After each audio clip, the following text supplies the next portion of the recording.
To work on an exciting freelance project that I will tell you about in two separate videos. This first video will be all of the process that went into making decisions about the way the website should be presented, and the second video will be comps of that website.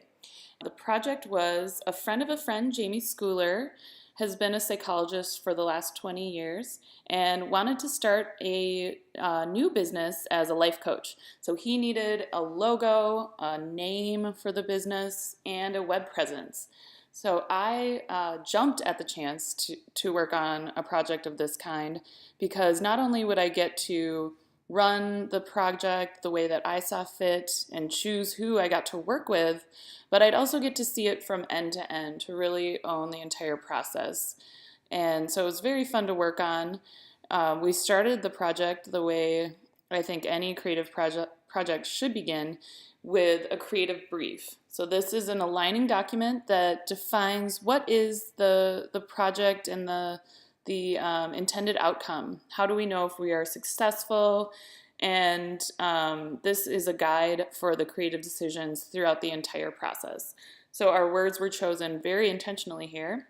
And the key message here really epitomizes the purpose, which is to convey a message of get unstuck.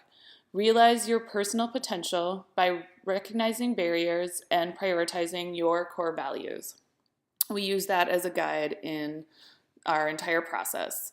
And that included our naming process, which was, we called this document a name storm, where we brainstormed about all of the names that we could think of that fit within that guideline.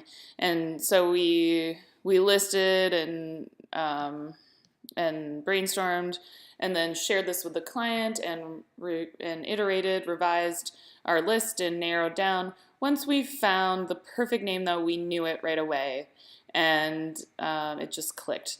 And that name was Yonder. And so we love that this is a play on words with, of course, the word beyond.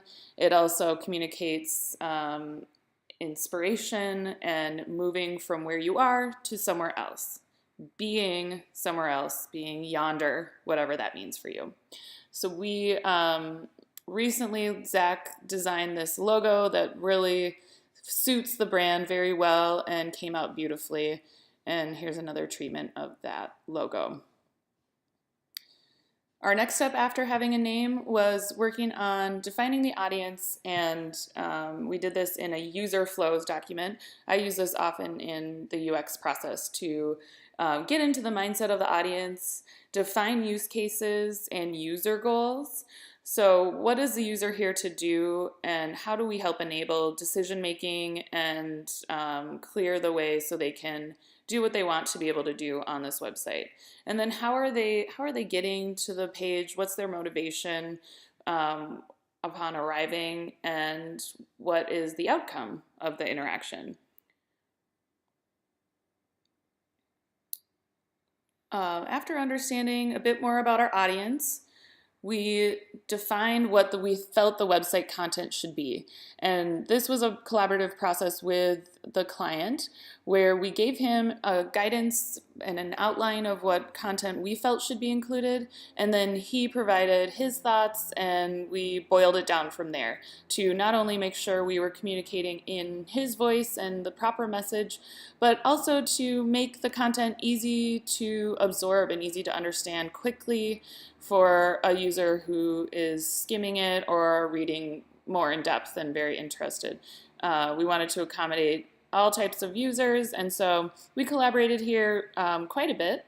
And then once we had a sense of what the content would be, Zach and I collaborated by working on sketching out what this layout could look like. So what you see here are mobile sketches that I did, and then it was really the epitome of teamwork coming together and making really strong concepts come to life out of this brainstorming session that we had.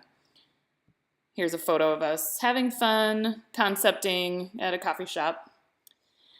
We also did a photo shoot for our client. We wanted photos that captured his personality since he's such an important part of the service.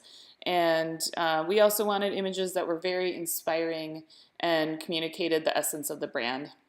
And we did a photo shoot. Zach was the photographer, and I assisted him on the photo shoot, and then we worked together to narrow down the options. So here's some photos of our client, really great portraits of him that, again, captured his personality, and we thought came out really well. And then we also took a ton of photos of different nature scenes that Jamie could use in his blog. So these lovely images that you see here can be paired with blog posts to make the article appealing and give symbolism to the message of the articles that Jamie will write for the website. And this all led into our comps. So the website is under development right now, and we can't wait for it to be done. But for now, I'll show you the comps. So this is the home page. Once the page is developed, this header will be sticky, so the call to action will always be in view, enabling users to easily get started if they make that decision. We guided Jamie to record a video of summarizing what his service is, and we chose images and text to be inspiring and to convey that message of get unstuck, to empower users to feel like this could be a great way for them to overcome obstacles. And all of the content you see here, all of the images and the experience being presented were guided by that original creative brief. And so we hope this is a great way for Jamie to kick off his new business and help potential clients get in touch with him.